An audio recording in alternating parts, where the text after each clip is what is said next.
India's space agency has just launched a rocket that will attempt to land a robotic rover on the moon. Start with a historic mission to the moon and the launch of India's Chandrayaan 3. வணக்கம். சக்சஸ்ஃபுல்லா Chandrayaan 3 மூனோட south போல்ல land ஆயிடுச்சு. But அந்த 22 seconds என்ன நடந்தது? அந்த 22 செகண்ட்ஸ்ல தான் எந்த பொசிஷன்ல சாஃப்ட் லேண்டிங் ஆகணும்னு நம்ம சந்திராயன் 3 டிசிஷன் மேக் பண்ண போகுது. அதுக்கு ஆர்டிஃபிஷியல் இன்டெலிஜென்ஸோட பங்களிப்பு ரொம்ப அதிகம். இந்த வீடியோல ரொம்ப டீடைல்டா அதை பத்தி டெக்னிக்கல் எக்ஸ்பிளனேஷனோட பார்க்க போறோம். உங்க மைண்ட் வாய்ஸ் எனக்கு நல்லாவே புரியுது. மேம் ஆல்ரெடி நிறைய வீடியோஸ்ல சொல்லியாச்சு இதுல ஏன் யூஸ் பண்ணிருக்காங்கன்னு. ஆனா இந்த வீடியோல அப்படி என்ன மேம் நீங்க சொல்ல போறீங்கன்னு கேட்டீங்க. ஆர்டிஃபிஷியல் இன்டெலிஜென்ஸ்ல தான் உங்களோட கரியர் அமைச்சுக்கணும், ஆர்டிஃபிஷியல் இன்டெலிஜென்ஸ் யூஸ் பண்ணி எப்படி எல்லா டொமைன்லயும் இன்டெகிரேட் பண்ணிக்கணும் அப்படின்றத ரொம்ப தீவிரமா தெரிஞ்சுக்கணும்னு நினைப்பீங்கல்ல, அவங்களுக்கு இந்த வீடியோ ரொம்ப சூப்பரா இருக்க போகுது. ஏன்னா அது எப்படி டெக்னிக்கலா அப்ரோச் பண்ணிருப்பாங்க அப்படின்றதுதான் இந்த வீடியோல நான் உங்களுக்காக சொல்ல போறேன். ஏன் டெக்னிக்கலா நம்ம போகிறதுக்கு முன்னாடி நான் சொல்லக்கூடிய அந்த AI கான்செப்ட்ஸை புரிஞ்சுக்கணும்னா உங்களுக்கு சில பேசிக்ஸ் தெரிஞ்சுக்கணும். ஸோ இந்த வீடியோல ஆர்டிஃபிஷியல் இன்டெலிஜென்ஸ்னா என்ன, அதை எப்படி விஷுவலைஸ் பண்ணிக்கணும்ன்றதை நான் சொல்ல போறேன். ட்ரெடிஷ்னல் வேக்கும் ஆர்டிஃபிஷியல் இன்டெலிஜென்ஸுக்கும் என்ன டிஃப்ரென்ஸ்னு தெரிஞ்சுக்கிட்டீங்கன்னா எப்படி சந்திராயன் 3ல AI வேற லெவல்ல ஹெல்ப் ஆயிருக்குன்னு உங்களுக்கு இன்னும் தெளிவா புரியும். தேர்டா நம்ம என்ன டிஸ்கஸ் பண்ண போறோம்னா ஆர்டிஃபிஷியல் இன்டெலிஜென்ஸை எந்த கோர் கூட வேணாலும் எப்படி இன்டெகிரேட் பண்ணணும் அப்படின்ற ஒரு சீக்ரெட் ஃபார்முலா. அந்த ஃபார்முலாவை தான் அவங்க ஸ்பேஸ்லயும் யூஸ் பண்ணியிருக்காங்க. அதை மட்டும் தெரிஞ்சுக்கிட்டீங்கன்னா நீங்க எந்த கோரா இருந்தாலும் ரொம்ப ஈஸியா ஆர்டிஃபிஷியல் இன்டெலிஜென்ஸை யூஸ் பண்ணிக்கலாம். ஃபோர்த்தா நம்ம பார்க்கக்கூடிய விஷயம் டெக்னிக்கல் AI. அதாவது ஏஐக்கு கீழே என்ன கோர் இது, மிஷின் லேர்னிங்கா, டீப் லேர்னிங்கா, NLP-யா இல்லை டைம் சீரிஸ் அனாலிசிஸ் யூஸ் பண்ணியிருக்காங்களா, அதுல இது சூப்பர்வைஸ்ட் லேர்னிங்கா, அன்சூப்பர்வைஸ்ட் லேர்னிங்கா, இதுல என்ன டேட்டா செட்ஸ் யூஸ் பண்ணிருப்பாங்க, அந்த ஆர்டிஃபிஷியல் இன்டெலிஜென்ஸ் கிரியேட் பண்ண மாடலை எப்படி வேல்யூவேட் பண்ணிருப்பாங்க. ஸோ மொத்தம் 2 phases of AI பத்தி இந்த வீடியோல டீடைல்ல தெரிஞ்சுக்க போறீங்க. I am Ramisha, the founder of Hope Artificial Intelligence Private Limited. உங்களுக்காக நான் ஒரு 2 hours வெபினார் ரன் பண்றேன். உங்களோட கரியரை நீங்க ஆர்டிஃபிஷியல் இன்டெலிஜென்ஸ் அண்ட் டேட்டா சயின்ஸ்ல ஸ்டார்ட் பண்ணணும், இல்ல இதை வேல்யூவலடா உங்களோட எக்ஸிஸ்டிங் ஸ்கில்லோட ஆட் பண்ணிக்கணும்னு நினைச்சீங்கன்னா அந்த வெபினார் உங்களுக்கு ரொம்பவே ஹெல்ப்ஃபுல்லா இருக்கும். இப்போ நான் சொல்லி கொடுக்கறது எல்லாமே அதுல இன்னும் டீடைல்டா உங்களுக்கு நான் எக்ஸ்பிளைன் பண்ணியிருப்பேன். ஸோ மறக்காம டிஸ்கிரிப்ஷன்ல இருக்கிற வெபினாருக்கு நீங்க ரிஜிஸ்டர் பண்ணி கண்டிப்பா அதுல இருந்து AI பத்தி நீங்க தெரிஞ்சுக்கோங்க. ஸோ நம்ம வீடியோக்குள்ள போகலாம். ஃபர்ஸ்ட் ஆர்டிஃபிஷியல் இன்டெலிஜென்ஸ்னு சொல்லும் போது உங்களோட பிரெயின்குள்ள ஒரு விஷுவலைசேஷன் நடக்கணுங்க. அப்படின்னா என்னன்னா ஆர்டிஃபிஷியல் இன்டெலிஜென்ஸை இனிமேல் நீங்க ஒரு ஆர்டிஃபிஷியல் பிரெயினா பார்க்கணும். நான் பிரெயின்னு சொல்லும் பொழுது ஆட்டோமேட்டிக்கா உங்களுக்கு அதோட புரிதல் ரொம்ப பக்கத்துல இருக்கும். ஏன்னா நம்ம பிரெயினுக்கு தான் அந்த ஆற்றல் இருக்கு, புரிஞ்சுக்கக்கூடிய ஆற்றல் இருக்கு. சரிங்களா? அப்ப ஆர்டிஃபிஷியல் இன்டெலிஜென்ஸ்னா இனிமேல் ஆர்டிஃபிஷியல் பிரெயின். அப்படின்னா மேம் நம்ம ஆர்டிஃபிஷியல் பிரெயினை தான் கிரியேட் பண்ண போறோமா அப்படின்னு கேட்டீங்கன்னா, ஆமா நம்ம ஒரு ஆர்டிஃபிஷியல் பிரெயின் தான் கிரியேட் பண்ண போறோம். பிரெயினுக்கு மட்டும்தான் நம்மளால சொல்லிக் கொடுக்க முடியும். அந்த பிரெயினுக்கு மட்டும்தான் நம்ம சொல்லிக் கொடுக்கறத புரிஞ்சுட்டு அதை அப்படியே நம்ம என்ன எதிர்பார்க்கிறோமோ அதெல்லாம் செய்ய முடியும். அதனாலதான் நீங்க என்ன சர்ச் பண்ணாலுமே it mimics the human behaviour அப்படின்னு சொல்லியிருப்பாங்க. இப்போ உங்க எல்லாத்துக்கும் ஒரு டவுட் வந்திருக்கும், மேம் ஆர்டிஃபிஷியல் பிரெயின் எப்படி மேம் கிரியேட் பண்ண முடியும், எதர் யூசிங் பயாலஜிக்கல் வேயா அப்படின்னு கேட்டிங்கன்னா கிடையாது. பயாலஜிக்கல் மறுபடியும் நம்ம பண்ண போகிறது இல்லை. அப்பார்ட் ஃப்ரம் தட் நம்ம ஒரு விஷயம் யூஸ் பண்ணி பண்ணலாம். ஆனால் இது பல பேருக்கு ரொம்ப ஷாக்காக இருக்கும். எஸ், அது என்னன்னா மேக்ஸ் யூஸ் பண்ணி தான் அந்த ஆர்டிஃபிஷியல் பிரெயினை கிரியேட் பண்ண போகிறோம். ஆனால் இங்கே ஒரு விஷயம் நான் சொல்லிக்க விரும்பிக்கிறேன். யாருக்காவது மேக்ஸ் நினச்சி பயம்னா ப்ளீஸ் பயப்படாதீங்க. இதில் யூஸ் பண்ணியிருக்கிற மேக்ஸ் ரொம்ப ரொம்ப ஈஸி. அதுவும் பைத்தானில் ஆல்ரெடி கோட் பண்ணி வச்சுட்டாங்க. நீங்கள் பண்ண வேண்டியதெல்லாம் ஒரு AI பிரெயின் கிரியேட் பண்ணணும்னா ஸ்விட்ச் போடுற மாதிரி தான். ஒரு ரன் பட்டனை கிளிக் பண்ணீங்கன்னா அந்த பிரெயின் கிரியேட் ஆகிடும். இப்போ உங்க எல்லாத்துக்கும் தெரிஞ்சிருக்கும் ஆர்டிஃபிஷியல் இன்டெலிஜென்ஸ்னா இனிமேல் ஆர்டிஃபிஷியல் பிரெயின். அந்த பிரெயினை மேக்ஸ் யூஸ் பண்ணி கிரியேட் பண்ண போகிறோம். எல்லாம் ஓகே மேம், இப்போ அந்த கிரியேட் பண்ண பிரெயினை வச்சு என்ன மேம் பண்ண போகிறோம், what is the end goal ma'am அப்படின்னு கேட்டிங்கன்னா ப்ரிடிக்ஷன் நாங்கள் பண்ண போகிறோம். அதை ப்ரிடிக்ஷன் பண்ணிட்டோம் அப்படின்னா போதும், நம்மளால நிறைய விஷயங்கள் செய்ய முடியும். ஸோ இப்போ உங்களுக்கு என்ன தெரியும், ஆர்டிஃபிஷியல் இன்டெலிஜென்ஸ்னா ஆர்டிஃபிஷியல் பிரெயின் தெரியும், அந்த பிரெயினை மேக்ஸ் யூஸ் பண்ணி கிரியேட் பண்ண போறோன்றது தெரியும். கிரியேட் பண்ண பிரெயினோட end goal it's all about prediction. Next நம்ம பார்க்க போறது எப்படி ஆர்டிஃபிஷியல் இன்டெலிஜென்ஸ் ட்ரெடிஷ்னல் வேல இருந்து டிஃபர் ஆகுது அப்படின்ற ஒரு விஷயம் தான் பார்க்க போறோம். ட்ரெடிஷ்னல் வேயை எக்ஸ்பிளைன் பண்றதுக்கு நம்ம ஒரு ப்ராப்ளம் ஸ்டேட்மெண்ட் எடுத்துக்கலாம்.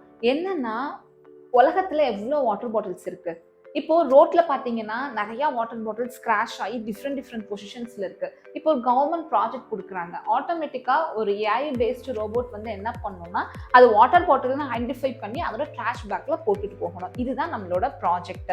ஸோ அப்போ அந்த பிரெயினுக்கு நம்ம என்ன சொல்லி கொடுக்கணும்னா ஒரு வாட்டர் பாட்டில் எப்படி இருக்கணும் அப்படின்றத சொல்லணும். இந்த ப்ராப்ளம் ஸ்டேட்மெண்ட்டை ட்ரெடிஷ்னல் வேல அப்ரோச் எப்படி பண்ணுவோம்னா ஒரு thousands ஆஃப் இமேஜஸை எடுத்து டேட்டா பேஸில் நம்ம ஸ்டோர் பண்ணிடுவோம். இப்போ ஒரு புது இன்புட் இமேஜ் அது கேப்சர் பண்ணுதுன்னா அந்த இன்புட் இமேஜை கேப்சர் பண்ண இமேஜை டேட்டா பேஸ்ல இருக்கிற அந்த 1000 இமேஜஸோடையுமே அதை செக் பண்ணிட்டு வரும். இன்கேஸ் அது மேட்ச் ஆகலை, அதே ஷேப்ல இருக்கும், மேட்ச்ன்றது எக்ஸாக்டா இருக்கணும், ஒரு ஆங்கிள் திரும்பி இருந்தா கூட அது வந்து it fails to find that is a water bottle. அது வந்து கண்டுபிடிக்கிறதுக்கு அதால முடியாது. அப்போ யோசிச்சு பாருங்களேன், ட்ரெடிஷ்னல் வேலை இந்த மாதிரி மேட்சிங் வச்சுதான் நம்மளால பண்ண முடியும்னா உலகத்துல இருக்கிற அத்தனை வாட்டர் பாட்டிலையுமே நம்மளால டேட்டா பேஸ்ல ஸ்டோர் பண்ணி வைக்க முடியுமா? வாய்ப்பே கிடையாது. அப்போ இந்த இடத்துல ஒரு மனுஷனை குப்பள்ளி அந்த வாட்டர் பாட்டில் எங்கெங்கெல்லாம் இருக்கோ அதெல்லாம் எடுத்து பேக்குள்ள போகணும்னா ஒரு மனுஷன் என்ன பண்ணுவான்? எந்த ஷேப்ல இருந்தாலும், அது எப்படி கசங்கி இருந்தாலும், வேற எந்த கோணத்துல இருந்தாலுமே அது வாட்டர் பாட்டில்னு கண்டுபிடிச்சு அந்த அப்படி ஒரு சைஸ்லயும் அப்படி ஒரு ஷேப்லயும் வாட்டர் பாட்டில பார்த்துருக்கவே மாட்டாங்க. ஆனா அது வாட்டர் பாட்டில் நம்மளுக்கு தெரியும். அதை எடுப்போம், நம்ம என்ன பண்ணுவோம், பேக்குள்ள அந்த ட்ராஷ் பேக்ல போட்டுட்டு போயிட்டே இருப்பாங்க. அப்ப அந்த இடத்துல என்ன நடக்குது? Human intelligence. இப்போ அந்த ஆர்டிஃபிஷியல் இன்டெலிஜென்ஸ் எக்ஸ்பிளைன் பண்றதுக்கு முன்னாடி நம்ம பிரெயின் எப்படி ஒர்க் ஆகுதுன்னு தெரிஞ்சுக்கிட்டோம்னா இன்னும் அது புரிஞ்சுக்கிறதுக்கு ரொம்ப ஈஸியா இருக்கும். நான் ஏன் இதை ஆர்டிஃபிஷியல் பிரெயின்னு சொன்னேன் அப்படின்றதுக்கு ரொம்ப எக்ஸாக்டா இருக்கும்.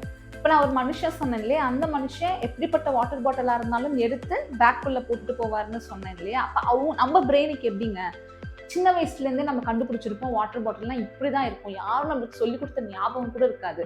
நம்ம லைஃப்லயே பார்க்காத வாட்டர் பாட்டில் ஒரு ஷாப்பிங் மால்ல பார்த்தா கூட we can able to recognize that as a water bottle. ஏன்னா நம்ம பிரெயின் ஒரு வாட்டர் பாட்டில்னா இந்த ஷேப்ஸ்ல தான் இருக்கும், இப்படியும் இருக்கும்ன்ற நிறைய கோணத்துல நம்ம பிரெயின் வந்து அதை லேர்ன் பண்ணி வச்சுக்கோம். ஸோ ஜஸ்ட் ஒரு காமன் ஃபீச்சர்ஸ் இருந்தாலே போதும் அது வாட்டர் பாட்டில் அப்படின்னு சொல்லி அதால ஈஸியாக கண்டுபிடிச்சிக்க முடியும்.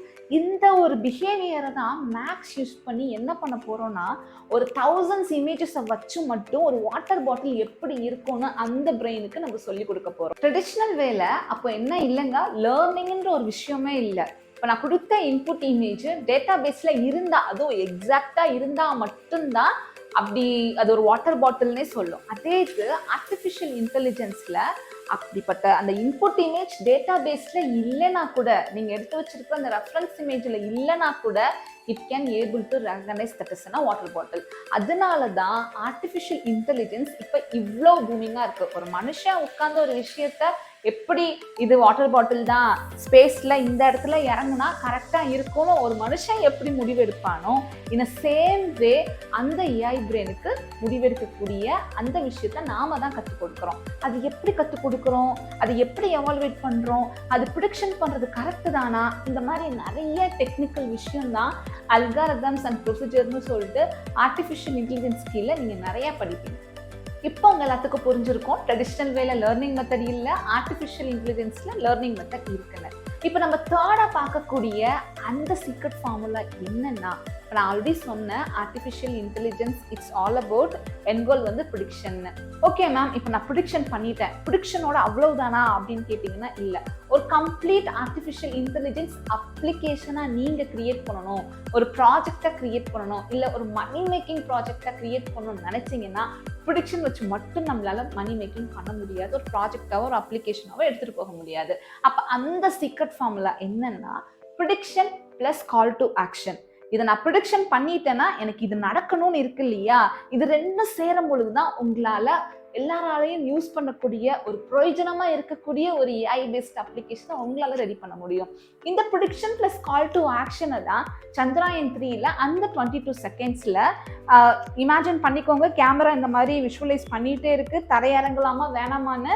அது என்ன விஷுவலைஸ் பண்ணுதுன்னா இந்த இடத்துல எந்த ஒரு ஹசார்ட்ஸும் இல்லையா அப்படின்னு பாக்குது. இப்போ சந்திராயன் 3 நடந்ததுல அவங்க டார்கெட் பண்ண அந்த பொசிஷன்ல அது ஆக்சுவலி இறங்கல, ரீடார்கெட் பண்ணி அதோட பொசிஷன் ஆல்டர் பண்ணுச்சு. அப்ப அந்த இடத்துல என்ன நடந்திருக்கும்னா அது ஸ்கேன் பண்ணி பாக்குறச்சு அந்த இடத்துல ஹெசார்ட்ஸ் இருந்திருக்கும், ப்ரிடிக்ட் பண்ணிருக்கு இந்த இடத்துல நாட் சேஃப் லேண்டிங் அப்படின்றது ப்ரிடிக்ட் பண்ணிருக்கோம். அஸ் அ கால் டு ஆக்ஷனா என்ன செட் பண்ணிருப்பாங்க, இது சேஃப் லேண்டிங்கா இல்லைன்னா அல்டர் த பொசிஷன் அப்படின்னு சொல்லிட்டு நெக்ஸ்ட் பொசிஷனுக்கு அது போயிருக்கும். திரும்ப அது ஸ்கேன் பண்ணியிருக்கோம். அந்த பொசிஷன்ல ஒன்றும் இல்லைன்ற பட்சத்துல கால் டு ஆக்ஷன் என்னவா இருக்கும்? சேஃப் லேண்டிங்கா இருந்துச்சு அப்படின்னா கீழே இறங்கு.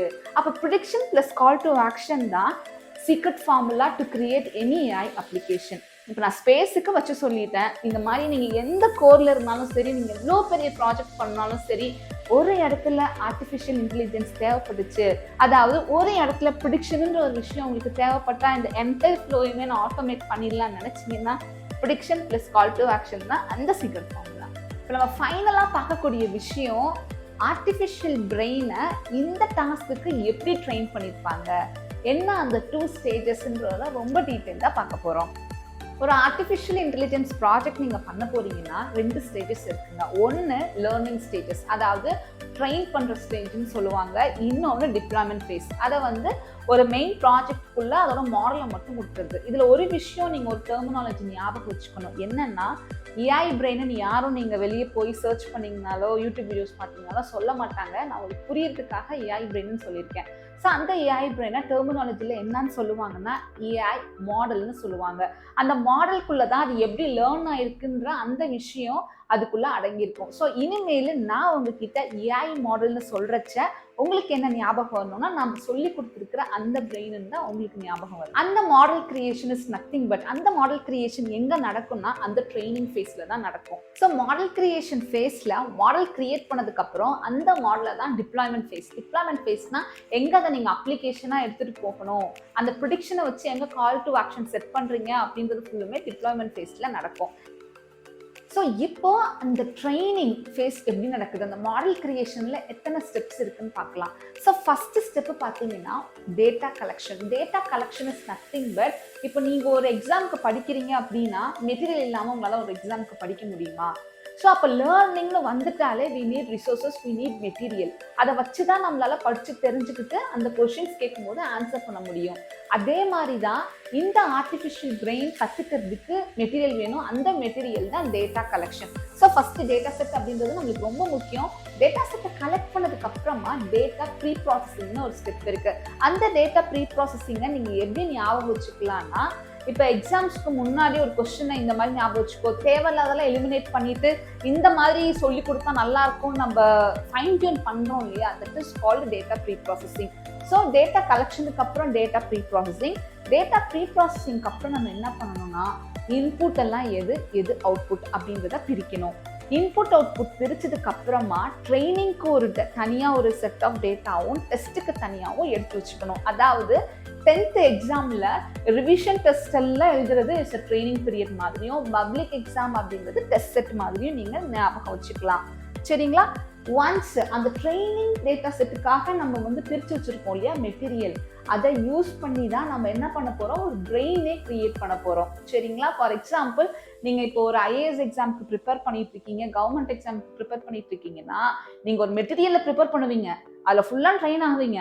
ஆனால் எக்ஸாக்ட் கொஸ்டின்ஸ் அதில் வருமானு கேட்டிங்கன்னா கிடையாது, நம்பர்ஸ் மாறும். ஸோ நீங்கள் அந்த ட்ரைனிங் பீரியடில் எந்த அளவுக்கு துல்லியமாக படிச்சிருக்கீங்க, அதாவது அந்த டெக்னிக்கல் நாலேஜ் லாஜிக்கல் ரீசனிங்கோட படிச்சிருக்கீங்கன்றது, நீங்கள் கேட்காத கொஸ்டின், நீங்கள் படிக்காத கொஸ்டின் கேட்டால் கூட டெஸ்ட் செட் அந்த ரியல் எக்ஸாமில் கிளியர் பண்ணும்பொழுது தான் உங்களுக்கான பாயிண்ட்ஸ் உங்களுக்கு கிடைக்கிது இல்லையா, பாஸ் ஆர் ஃபெயில் நடக்குது. அதே மாதிரி தான் ட்ரைனிங் செட்டுன்ற பிரித்து வச்சிருக்கிறதுல தான் மாடலே கொடுக்க போகிறோம். டெஸ்ட் செட்டுன்னு பிரித்து வச்சுருக்கோம் இல்லையா, அதில் நம்ம டெஸ்ட் பண்ணி பார்க்க போகிறோம். இந்த மாடல் படிச்சிருக்கிறது கரெக்டு தானா, இது கரெக்டாக ப்ரிடிக்ட் பண்ணுறதை வச்சு நம்ம என்ன பண்ணலாம், கால் டு ஆக்ஷன் எடுக்கலாமா வேண்டாமா அப்படின்றது. அப்போது training set and test set 2 விஷயம் இருக்குது நம்ம இந்த டேட்டா செட்டில் வந்து பிரிச்சது. ட்ரைனிங் செட் யூஸ் பண்ணி ட்ரெயின் பண்ண போகிறோம், டெஸ்ட் செட்டை யூஸ் பண்ணி மாடலை எவாலுவேட் பண்ண போகிறோம். சரிங்களா? ஸோ ஒன்ஸ் அந்த மாடலை எவாலுவேட் பண்ணதுக்கு அப்புறமா ஆமாங்க 99% இதோட ப்ரிடிக்ஷன் கரெக்டாக இருக்குது அப்படின்னு தெரிஞ்சதுக்கு அப்புறம் தான் அந்த மாடலை சேவ் பண்ணி அப்ளிகேஷனுக்கு எடுத்துகிட்டு போய் ப்ரொசீஜராக பண்ண போகிறோம். சரிங்களா? ஒரு AI பிரெயின் கிரியேட் பண்ணுறதுக்கு முன்னாடி இவ்வளோ ஸ்டேஜஸ் இருக்குங்க. இதெல்லாம் தான் நம்மளோட கோர்ஸில் ரொம்ப டீட்டெயில்டாக குட்டி குட்டி மாடியூலாக நான் கிளியராக சொல்லி கொடுக்குறேன். ஸோ அதை பற்றி நீங்கள் தெரிஞ்சுக்கணுன்னா இந்த 2 hours வெபினார் பாருங்கள். உங்களுக்கு கிளியர் கட்டாக இன்னும் டீட்டெயில்டாக நிறைய விஷயங்கள் வித்தின் 2 hours நீங்கள் தெரிஞ்சுப்பீங்க. இந்த என்டையர் ப்ராசஸில் ஒவ்வொரு அப்ளிகேஷனுக்குமே இப்போ நம்ம பார்க்க போகிறது ஸ்பேஸில் சந்திராயன் 3ல எப்படி ஏஐ யூஸ் பண்ணியிருப்பாங்க அப்படின்றது. ஸோ 2 விஷயத்தில் அவங்க யூஸ் பண்ணியிருக்கலாம். ஒன்று multi object tracking radar signals use பண்ணி, இன்னொன்று இமேஜஸ் யூஸ் பண்ணி. இது 2க்குமே தனித்தனியாக ஏஐ மாடல் கிரியேட் பண்ணி அவங்க கிளப் பண்ணியிருக்கலாம். இந்த காம்பினேஷன்ஸ்லேயே நிறைய விதத்தில் அவங்க நுணுக்கங்கள்ல செயல்பட்டிருக்கலாம். இன்னும் அவங்க டீட்டெயில்டாக வெளியிடல, but this could be the possible ways. Artificial இன்டெலிஜென்ஸ்க்கு கீழே 4 முக்கியமான கோர் டொமைன் இருக்குங்க. Machine learning, deep learning, NLP and time series analysis. அந்த டொமைன் செலெக்ஷன்ல ஃபர்ஸ்ட் ப்ராசஸே என்னன்னா என்ன டொமைனுக்கு கீழே வருது. இந்த 4மே இன்புட்டை குறித்து மாறும். இதை ரொம்ப டீட்டெயில்டாக அந்த 2 hours வெபினார்ல நான் டிஸ்கஸ் பண்ணியிருக்கேன். ஸோ மறந்துடாம போய் பாருங்க. இவங்க இந்த 4 டொமைன்ல டீப் லேர்னிங் வச்சு அவங்க ப்ராசஸ் பண்ணியிருக்கணும்.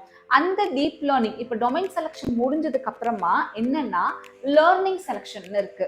3 types ஆஃப் லேர்னிங் இருக்குங்க. ஒன்று supervised learning, next unsupervised learning, next semi supervised learning. இந்த 3ல அவங்க சூஸ் பண்ணியிருக்கிறது சூப்பர்வைஸ்ட் லேர்னிங். எப்படின்னா என்ன மேம் புதுசாக இருக்க டேர்ம்னு கேட்டிங்கன்னா, இதெல்லாம் தான் அந்த கோர் ஏஐயில் நம்மளோட கோர்ஸில் ரொம்ப டீட்டெயில்டாக கோடிங்கில் கை வைக்கிறதுக்கு முன்னாடி இந்த டொமைன் செலெக்ஷன் பற்றி சூப்பராக நீங்கள் தெரிஞ்சுப்பீங்க. ஸோ இப்போ நம்ம என்ன பண்ணிட்டோம், டொமைன் செலெக்ஷனில் டீப் லேர்னிங், நெக்ஸ்ட் அவங்க லேர்னிங் செலெக்ஷனில் பார்த்தீங்கன்னா supervised learning. If it is supervised லேர்னிங்னா இன்னும் 2 விஷயம் கண்டுபிடிக்கணும். இது கிளாசிஃபிகேஷன் ப்ராப்ளமா இல்லை ரெக்ரெஷனான. இந்த சூப்பர்வைஸ்ட் லேர்னிங்க்கு கீழே 2 டொமைன் இருக்கு, 2 ப்ராசஸ் இருக்கு, ரெக்ரெஷன் ஆர் கிளாசிஃபிகேஷன். ரெக்ரெஷன் அப்படின்னா உங்களுக்கு அந்த ப்ரிடிக்ஷன் இருக்குல்ல, அது வந்து நம்பர்ஸை குறிச்சிருக்கும். சரிங்களா? For example insurance charge prediction, salary prediction, அந்த மாதிரி நம்பர்ஸை குறித்து கண்டினியூஸ் வேல்யூவில் இருக்கும். அதே கிளாசிஃபிகேஷன்னா சேஃப் லேண்டிங்கா இல்லை நாட் சேஃப் லேண்டிங்கா, ட்ரூவா ஃபால்ஸா, டாகா கேட்டா, இந்த மாதிரி கேட்டகரிக்கல் இருக்கிறது கிளாசிஃபிகேஷன். நீங்கள் சிசி ஞாபகம் வச்சுக்கலாம். சி ஃபார் கிளாசிஃபிகேஷன், இன்னொரு சி ஃபார் கேட்டகரிக்கல் டேட்டா. அதாவது அவுட்புட் காலம் எதை நீங்கள் ப்ரிடிக்ஷன் பண்ணணும்னு நினைக்கிறீங்களோ அதுதான் அந்த அவுட்புட் காலமாக இருக்க போகுது. சரிங்களா? அப்போ கோடிங்ல கை வைக்கிறதுக்கு முன்னாடியே உங்களுக்கு தெரியணும், ஒரு ஏஐ ப்ராஜெக்டை கையில் எடுக்க போகிறதுக்கு முன்னாடியே deep learning, supervised learning and supervised லேர்னிங்னா இது ரெக்ரெஷனா கிளாசிஃபிகேஷனா, இந்த 3 ஸ்டேஜஸ்லையுமே உங்களுக்கு கிளாரிட்டி கிடைச்சாதான் எந்த ஒரு கிளைண்ட்ஸ் ப்ராஜெக்டையும் உங்களால எடுத்து பண்ண முடியும். இது வரைக்கும் எப்படி ஆர்டிஃபிஷியல் இன்டெலிஜென்ஸ் சந்திராயன் 3ல ஒர்க் பண்ணியிருக்கலாம்ன்ற ஒரு அப்ரோச்சஸ் அண்ட் பாசிபிலிட்டிஸ் தான் நம்ம பார்த்தோம். டீட்டெயில்டான அல்காரிதம்ஸ் அவங்க வெளியிட்டாங்கன்னா கண்டிப்பா அதையும் நான் உங்களுக்காக டீட்டெயில்டா இன்னொரு வீடியோ போடுறேன். As of now I hope உங்களுக்கு இப்போ ஒரு ஐடியா கிடைச்சிருக்கும் எப்படி ஆர்டிஃபிஷியல் இன்டெலிஜென்ஸை எல்லா கோரோட இன்டெகிரேட் பண்ணியிருக்கலாம் அண்ட் சந்திராயன் 3ல எப்படி பண்ணியிருக்க வாய்ப்பு இருக்கு அப்படின்றத நம்ம பார்த்தோம். ஃபியூச்சர்ல கண்டிப்பா இதோட ஃபுல் அல்காரிதம்ஸ் தெரிஞ்சிருக்கு, எப்படி எப்படிலாம் கிளப் பண்ணியிருக்காங்க, என்னென்ன நுணுக்கங்களை கையாளுருக்காங்க, சின்ன சின்ன விஷயம்தான் நம்ம சக்சஸ்க்கு லேர்ன் ஆகும்.